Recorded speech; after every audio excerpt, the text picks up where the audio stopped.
speedrunning. It's the art of going fast. So many YouTube channels are dedicated to the history, pride, and general achievement completing a game as quickly as possible. And this is how I got a world record, by doing absolutely none of that.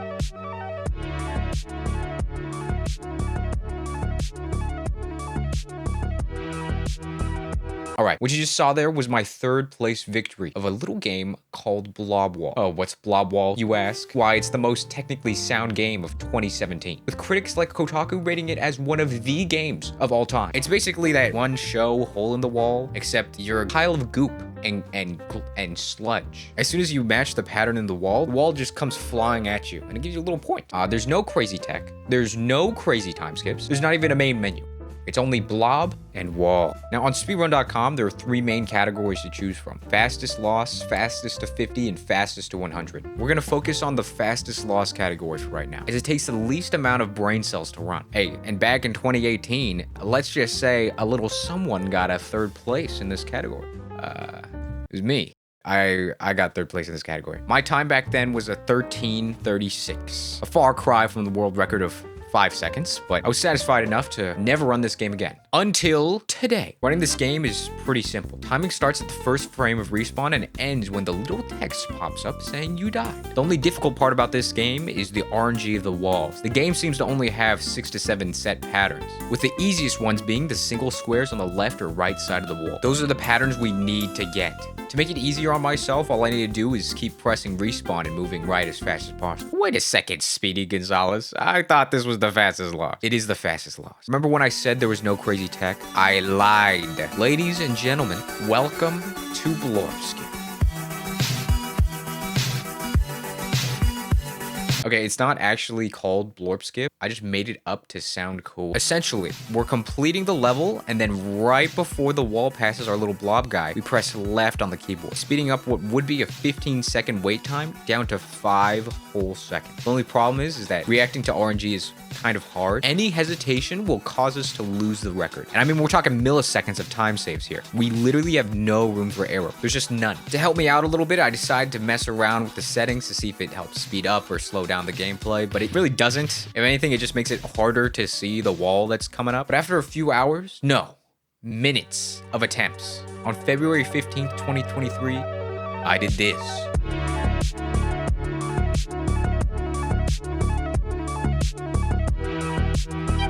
My excitement would soon turn into disappointment. You see, the current world record was made by a German runner named Fishy, who got a 5-second time back in 2017. Fishy didn't use a live split timer. In fact, his world record has a note saying that it's something around 5.10 seconds. Around? But unfortunately, after retiming his run, it was clear that I was still 0.30 milliseconds behind him. Could this be it? Were my dreams to be crushed by a guy who has a 17th place victory on Legend of Zelda Link's Backyard? No. Luckily, the speedrun.com gods had blessed me. You see, Blob Wall doesn't even have an option for milliseconds when you submit a run, meaning that all I had to do was a bit of some movie magic to get myself the world record. It was foolproof. And if anyone asks, I could always just say it's around 5.09 seconds. All I had to do now was upload the run, give it a description, and reap my rewards. Before your run appears on the leaderboard, it needs to be submitted for verification. Verification by our moderators.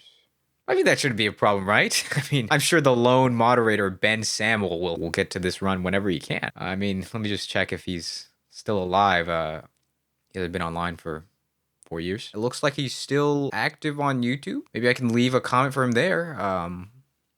Okay, so we know this is Ben, although I will say I am a bit concerned. Looks like Ben is a bit of an artist. Hit the chug jug, hit the chug jug, hit it. Hit the chug jug, hit the chug jug, hit it.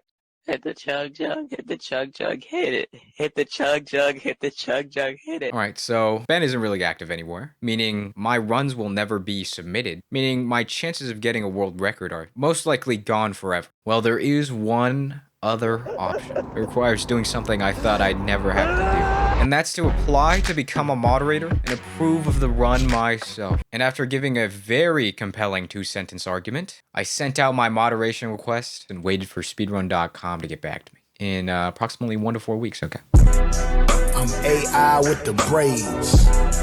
I'm AI with the braids. So I honestly wasn't expecting them to get back to me this quickly, but they did. And I immediately got moderation powers. So now I can just reject any run that comes my way. No, I'm just joking. But I can approve and reject any run, which is kind of cool. To my surprise, another runner submitted their own world records 2 whole years ago, and I've been waiting to get approved. So welcome to the first place club, buddy. Unfortunately, this power came at a cost.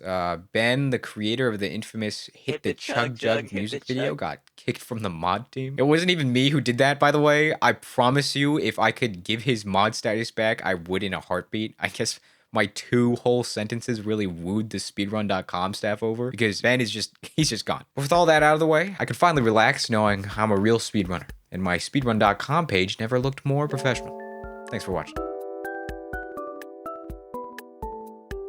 Yo, I just wanted to make a quick shout out to the creator of this game, Sophie Houlden. I mean, this video wouldn't have happened without their game. So yeah, I'll leave links down in the description to all their stuff, and go check them out.